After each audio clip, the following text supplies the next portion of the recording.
Ako po si Pastor Rinanti Yap, Gospel Outreach Pastor ng Rinconada District, Southern Luzon Mission. Ako po ngayon ay isang pastor ng Seventh-day Adventist Church. Ay dati po akong nagpapari noong 2022 hanggang 2010. So ay dati po akong nagpapari noong 2022 hanggang 2010. 2022 hanggang 2010. Scripted na butata pa si pastor. Napansin niyo ba?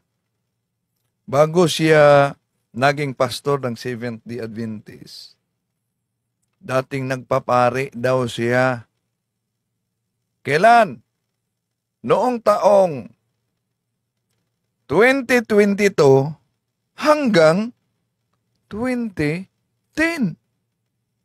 Dapat mag-review si pastor sa kanyang script para di halatang butata ang resulta. Ating tatalakayin ito, samahan ninyo ako.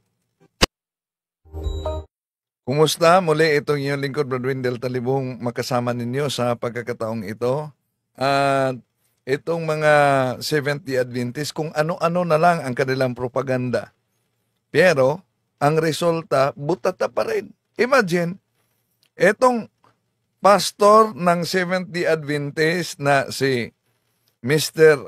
Rinanti Yap, nagpapari daw siya mula sa taong 2022 hanggang 2010.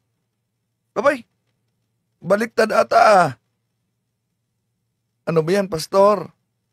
Sa mga soki nating taga-suwaybay, huwag kalimutan na pindutin ang like sa ating live streaming at huwag kalimutang mag-subscribe kung bago ka lang, mag-comment at i-share ninyo, mga kapatid. Maniniwala kaya kayo nitong propaganda ng isang Seventh-day Adventist, si Lucay Sis Ninita Kadyug diyan sa Mountain Province, sa Bauco, at sa lahat ng mga kapatid na sumusubaybay ngayon. Welcome. Maniniwala kaya kayo nitong pahayag sa pastor ng Seventh-day Adventist na si Pastor Rinanti Yap na ano daw? Ito.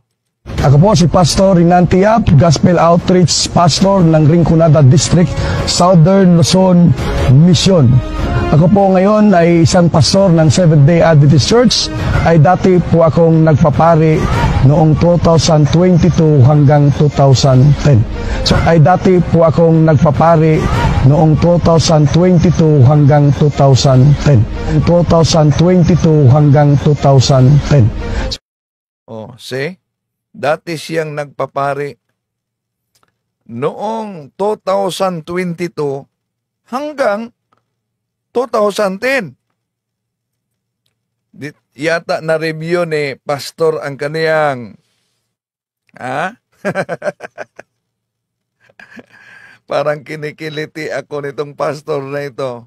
Kung maalala nyo yung isang SDA evangelist na tinatalakay na natin na nagsuot ng abito at pinakilala naman ng kasama niyang SDA evangelist na pari daw ng Katoliko na yumakap sa Seventh-day Adventist. So, kahit ano na lang ang ginagawa nilang propaganda, malaki talaga pangangailangan para lang makatangay ng mga inosente. Pero di na natin yan ikapagtataka dahil una, kung si Mr. Cesar Dizon pa, namimiki nga ng obispo, kung balikan natin, ipapakita ko sa inyo, para po kayo na mismo, kasi sabihin nyo, gawa-gawa ko lang, ang kardinal mismo o bishop ay naghamon sa inyo, sa akin, sa ating lahat, tulungan lang daw siyang maghanap from the Bible and Bible alone na nagsasabi ang linggo ay dapat ipangilin. Magbibigay siya ng premyo sa iyo ng $1,000. Paki-play, please. I have repeatedly offered $1,000 to anyone who can prove to me from the Bible alone that I am bound to keep Sunday holy. There is no such law in the Bible. It is a law of the Holy Catholic Church alone. The Bible says, "Remember the Sabbath day to keep it holy." The Catholic Church says, "No. By my divine power, I abolish the Sabbath day and command you to keep holy the first day of the week." Baka sabihin ninyong naninira lang ako, o kaya sabihin nyo gawa-gawa ko lang. Ayun, Bishop ng Catholic Church na mismo ang nagsabi. Ayun, Bishop ng Catholic Church na umano ang nagsabi. At nang nabuking natin, kung maalala nyo, balikan natin. Kaya di ikapagtataka na iba't ibang mga propaganda ginagamit nitong mga pastor ng Seventh-day Adventist at sa kanila mga ngaral. Nang nabuking natin na fiki na bishop yun, isa palang aktor na binihisan lang para magmukhang obispo, abay, tudong tanggi na si Mr. Cesar Dizon. Sabi ni Mr. Talibong, ipinakilala ko raw na yung bishop na nagsasalita ay ipinakilala ni Mr. Dizon.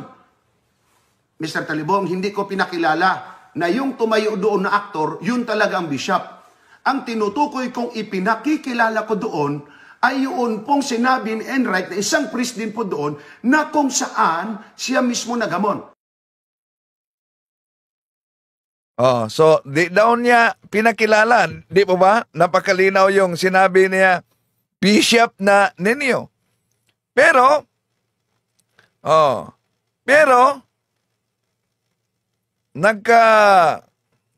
butata na dito sa propaganda nila dahil yung example niya, mga kapatid, ay walang pagkakaiba daw sa ginawa niyang aswang-aswangan. Sinabi dito, Vincent G. Morton, actor, Los Angeles. Kasi sa Los Angeles po ito nangyari. Sa LA. Dito po sa California. Then, dressed in the robes of a bishop. So, ibig sabihin talagang aware ang mga tao na hindi sa bishop, kundi nagdamit bishop lang siya. Wala itong pinagkaiba, mga kapatid, na may mga pelikulang aswang-aswangan. Hindi talaga aswang, kundi nagdamit lang aswang kasi may action lang ginagawa. Nagdamit lang ng aswang talaga. Dahil may action na ginawa. Balikan natin. Kung di ba niya pinakilala, balikan natin Ito. Ipapakita ko sa inyo, para po kayo na mismo, kasi sabihin nyo, gawa-gawa ko lang, ang kardinal mismo o bishop ay naghamon sa inyo, sa akin, sa ating lahat. Tulungan lang daw siyang maghanap from the Bible and Bible alone na nagsasabi ang linggo ay dapat ipangilin. Magbibigay siya ng premyo sa iyo ng $1,000. Paki-play, please. I have repeatedly offered $1,000 to anyone who can prove to me from the Bible alone that I am bound to keep Sunday holy. There is no such law in the Bible. It is a law of the Holy Catholic Church alone. The Bible says, "Remember the Sabbath day to keep it holy." The Catholic Church says, "No. By my divine power, I abolish the Sabbath day and command you to keep holy the first day of the week." Baka sabihin ninyong naninira lang ako, o kaya sabihin nyo gawa-gawa ko lang. Ayun, Bishop ng Catholic Church na mismo ang nagsabi. So, yun. Di ba niya pinakilala na Bishop ng Catholic Church? Pagkatapos, todo tanggi siya na hindi daw niya pinakilalang obispo, mga kapatid, kundi balikan natin Sabi ni Mr. Talibong, ipinakilala ko raw na yung bishop na nagsasalita ay ipinakilala ni Mr. Dizon. Mr. Talibong, hindi ko pinakilala na yung tumayo doon na aktor, yun talaga ang bishop. Kayo na lang ang magdesisyon, mga kapatid. Dahil matagal na itong paulit-ulit na propaganda ng Seventh-day Adventist, may nag-request, ni-research natin kung totoo bang obispo itong pinakilala nila. Kaya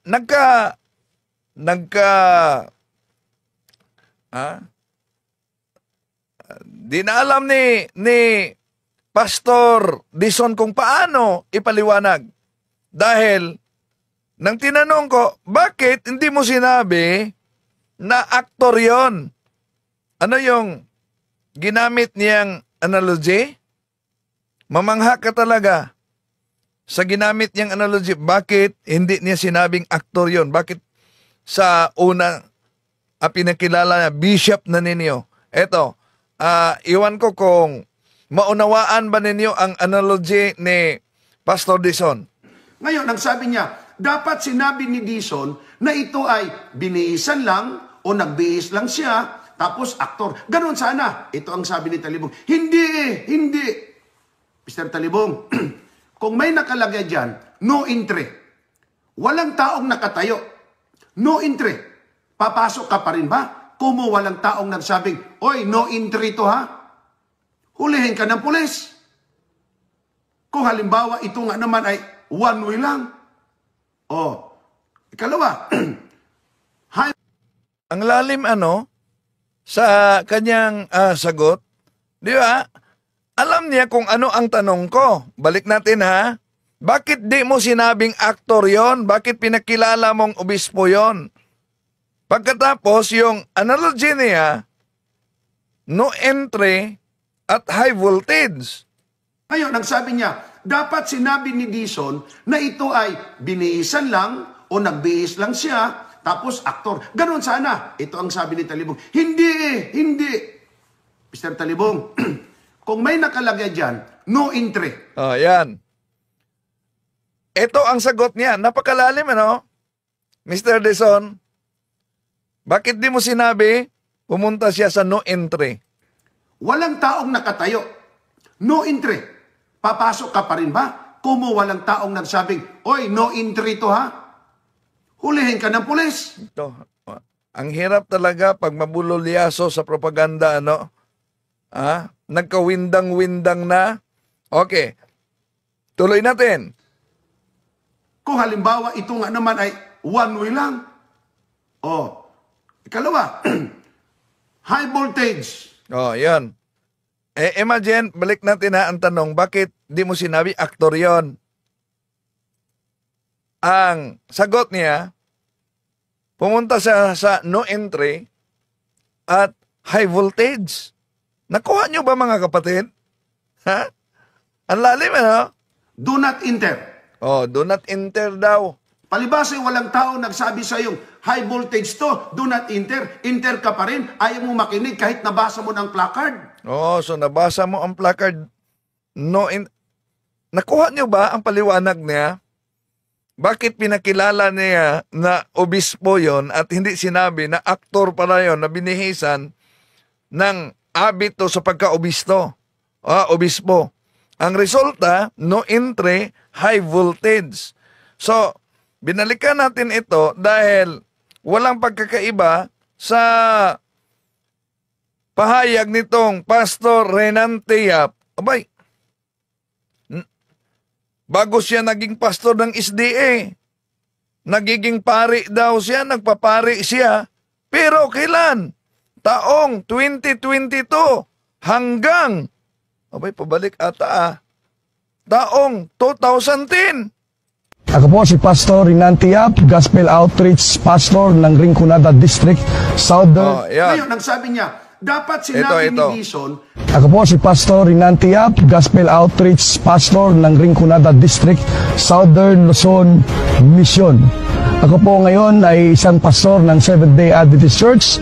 Ay dati po akong nagpapari noong 2022 hanggang 2010. So ay dati po akong nagpapari noong 2022 hanggang 2010. 2022 hanggang 2010. Nako, maniniwala kayo niyan. Dati siyang nagpapare. Mula noong taong 2022 hanggang 2010. Pastor yan ng Seventh-day Adventist.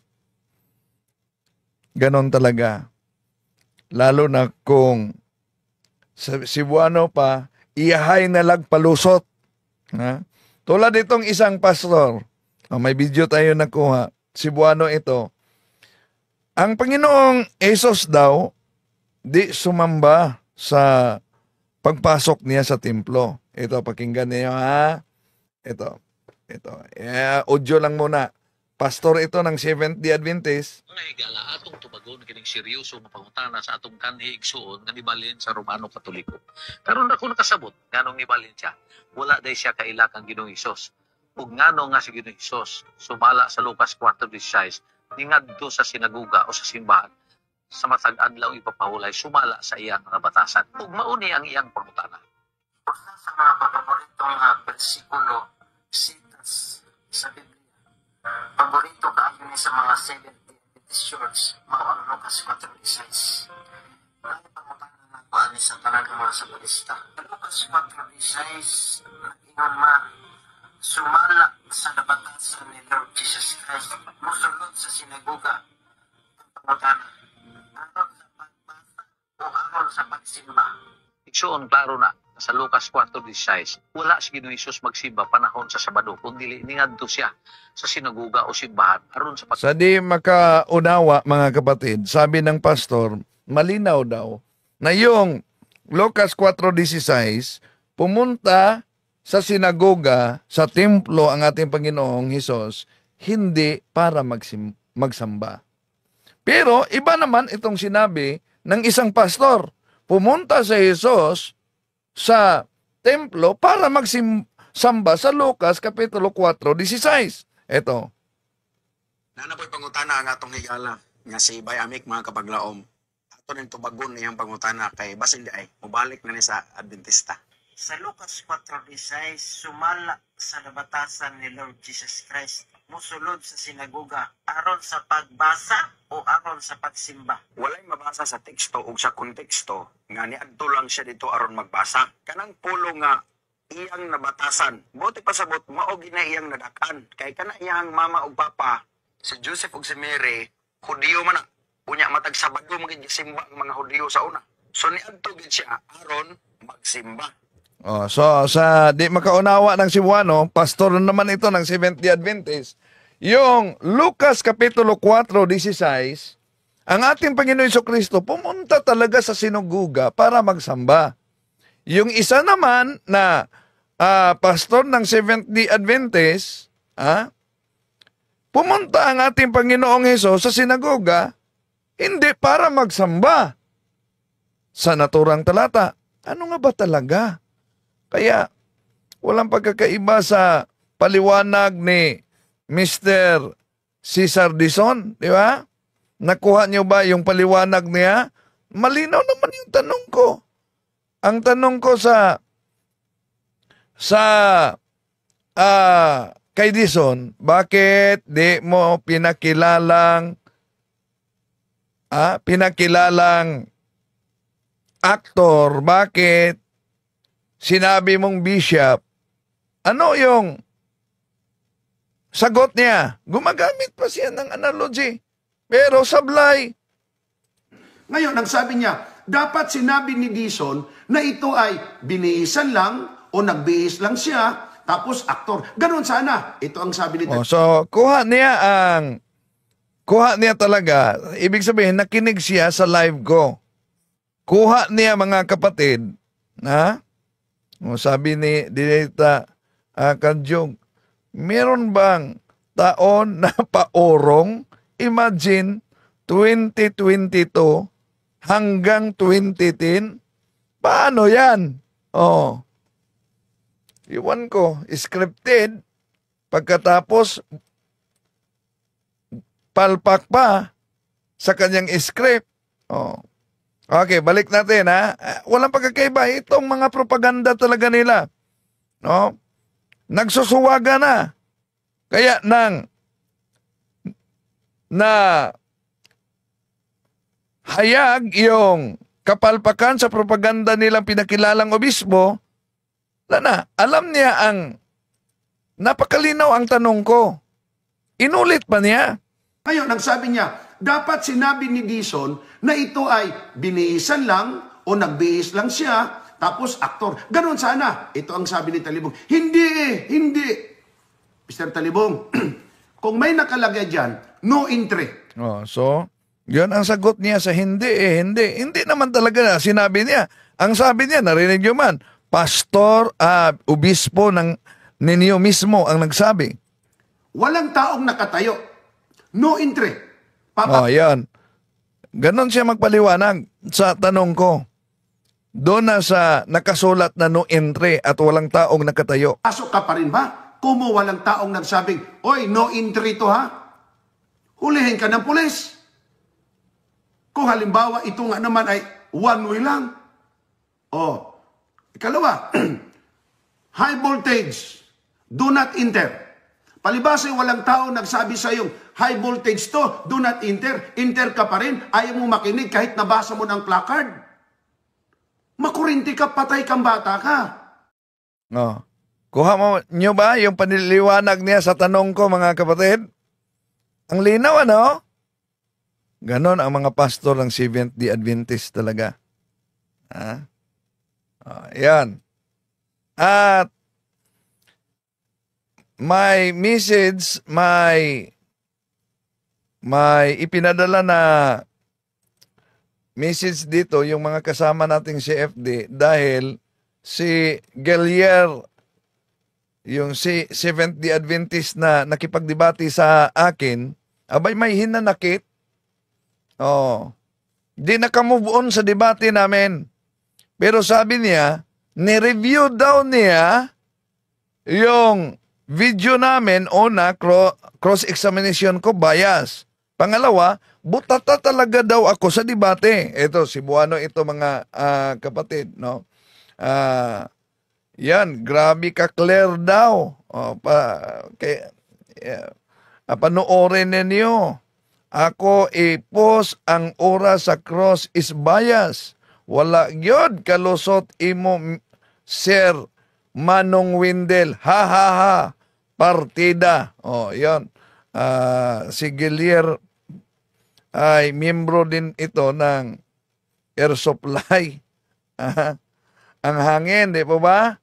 Pero, sige, balik nga natin sa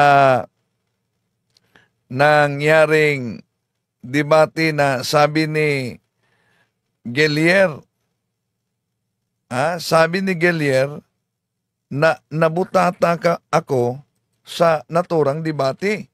Eto, sa cross-examination lang muna bago tayo papasok punto por punto. Dahil paksa mo, patunayan mo na ang Santa Iglesia na ang Iglesia Katolika sa pamamagitan ng Inquisition ay kadiliman at pumapatay ng Kristiyano.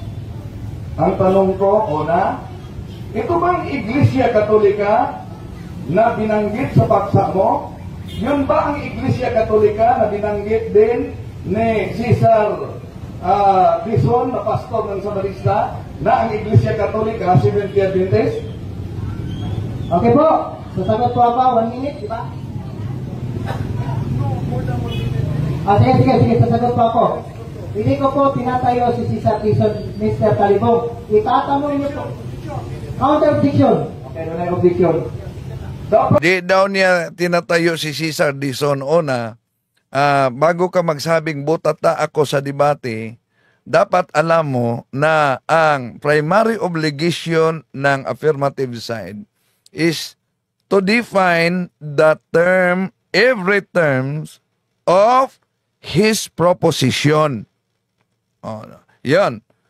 Ginamit niya ang Iglesia Katolika.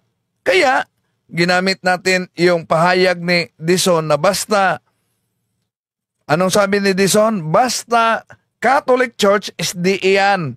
Roman Catholic Church, tumutukoy lang sa Roman Catholic, hindi SDA. Ito. Katoliko din kami. Ibig sabihin universal. Katoliko din kami. Ibig sabihin universal. Katoliko din kami. Ibig sabihin universal. Pero hindi Romano. Nakuha nyo? Yan. Hindi Romano. Pag Romano, tayo. Pag Katoliko, SDA. Kiniklaim na ng SDA na Katoliko din umano sila. Kaya, tinanong natin dito, unang tanong pa lang. Batay mismo sa tinitindigan niya na siya mismo ang gumagawa ng paksa na nag-offer na makipagdebate. Patunayan niya ng Iglesia Katolika, ang Inquisition sa Iglesia Katolika ay kadaliman at pumapatay ng mga Kristiyano. Booking pa siya sa mga aklat na ginagamit niya. Booking na booking. Ganon talaga ang mga Seventh-day Adventist, pero baka may kuta sila na kinukutahan sila na makapanghikayat ng marami, kaya ginawa na lang ang iba't ibang paraan. Ito, napakalinaw ang tanong. Primary objection moderator, the primary obligation. So, bakit daw mataas ang oras sa tanong ko kumpara sa kanya? Alam naman natin, pag may objection, i-post yung oras na yan. No? Kaya nga, magiging mataas dahil i-post talaga yung oras, no? Ang takbo ng oras dahil may objection.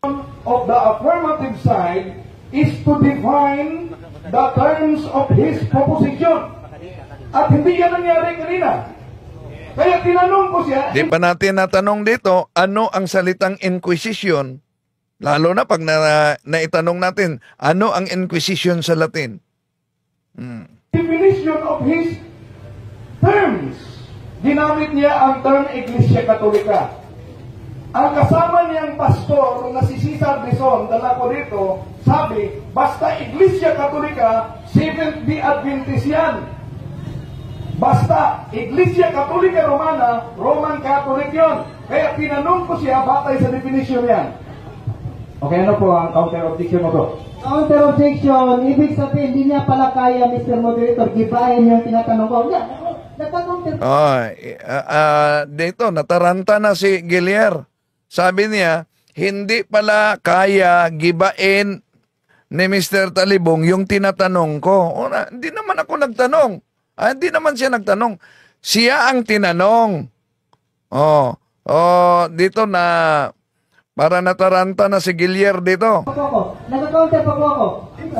Clarification ako. Kaya nga, may i-post talaga ang oras dito.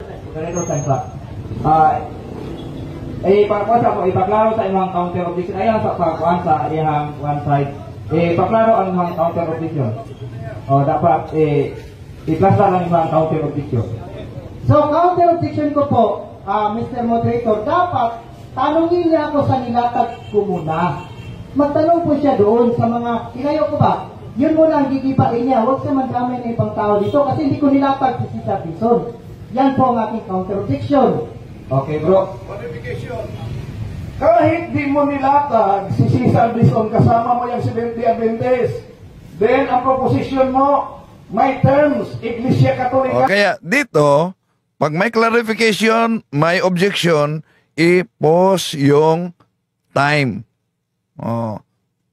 Imposible naman kung inosente si Gilier dito. Dahil nagreklamo siya, may hinanakit siya. Bakit sa cross-examination ko daw, ang taas ng oras, di ba niya alam na dapat i-pause ang time pag may cross-examination?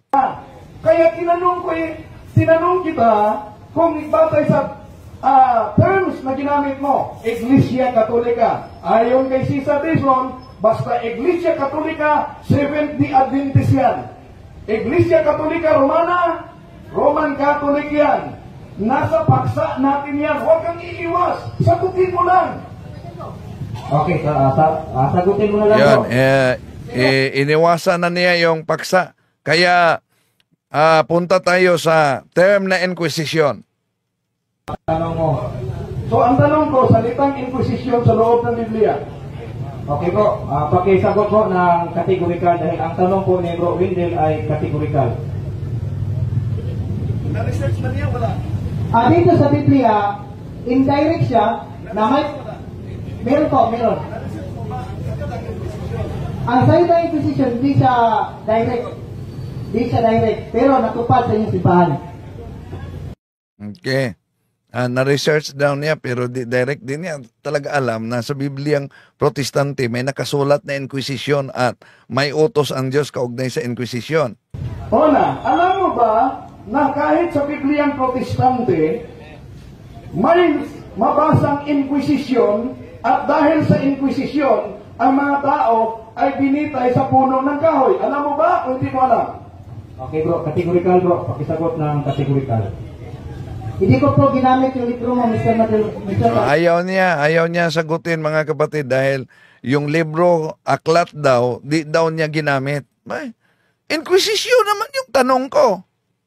Alam mo ba o hindi? Mr. Gellier, pagkatapos sabi ni Mr. Gellier, sa debate daw, klarong-klaro, nabutata ako sa debate. Sabi niya, yun lang napakasimple na katanungan. Unang tanong pa lang, ayaw na niyang sagutin para malinawan kung yun po bang ginagamit niyang Iglesia Katolika, tumutukoy ba yun sa Roman Catholic Church? Dahil sabi ng pastor niyang Seventh-day Adventist na si Cesar Dizon, basta Iglesia Katolika, Seventh-day Adventist yan. Roman Catholic, yun ang Catholic Church, Roman Catholic Church na nasa Roma. Kaya sinundan natin. Debate yan. Debate kasi ito. No? Yung mga terms na ginagamit sa kanyang proposisyon. Ngayon, dito na naman tayo sa salitang inquisition. Objection, counter po, counter. Okay, Donald, objection. Wala sa ating kasunduan kung ginamit man niya o hindi siya tanungin. Ang ating debate ngayon, to define the terms of your proposition. Sinundan ko siya. Kaya salitang inquisition. Alam ba niya na kahit sa Protestanting Bible, ang Diyos mismo nag-utos ng inquisition. Kahit sa Protestant Bible, dahil sa inquisition, may mga taong binitay sa puno ng kahoy. Alam niya o hindi? Okay bro, pakisagot na bro. Categorical bro. Ang sa akin, counter objection, pwede ba? Pwede po. Okay, Mr. Moderator, dapat doon po siya magtanong sa nilatag ko. Dapat daw umano sa mga nilatag niya. Bakit yung paksa, di mo ba yun nilatag? Iglesia Katolika, nasa paksa yan. Inisa-isa natin, inquisition, nasa paksa yan. Kaya sinundan natin yung mga bawat termino sa paksa niya. At sabi niya, sasagutin lang umano kung aaminin ko na yung paksa niya ay di ko kayang magiba. Sa dalawa pa lang na katanungan dito mga kapatid, di lang giba, wasak na wasak pa. Okay, so yon ang sa Seventh-day Adventist. At kahit ganun ang nangyari, yon may message si Mr. Pacanya na klarong-klaro daw, ako ang nabutata. Ang sagot yan, in your dreams.